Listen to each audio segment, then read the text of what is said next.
subukan natin i-pump.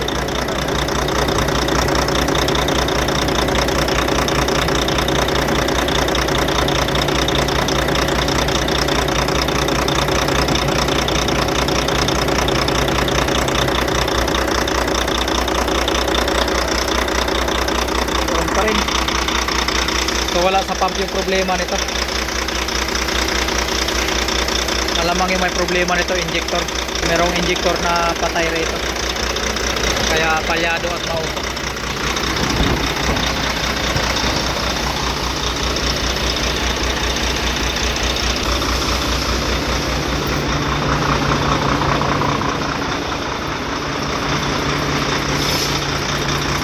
Mas maganda sana kung may diagnostic tool mga katrobol para ma-check sana natin yung compression saka yung fuel pressure niya sa injector.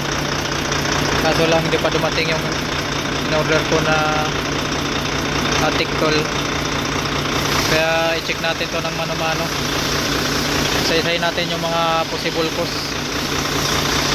So okay yung fuel pump dito. Ang next kong i-check nito ay injector.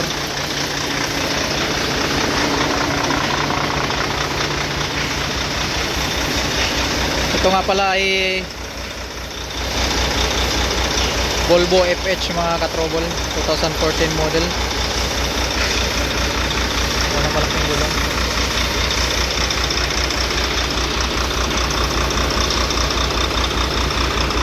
So bubuksan ko yung valve cover para makita natin yung injector at yung mga rocker arm.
Mandar na mga katrobol. Yung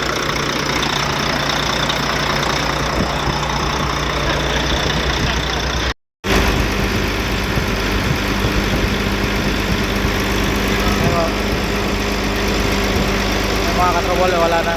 Nawala na yung usok niya.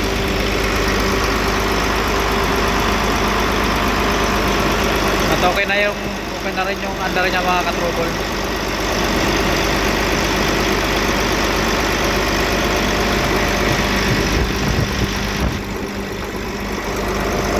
Sa injector lang yung may problema.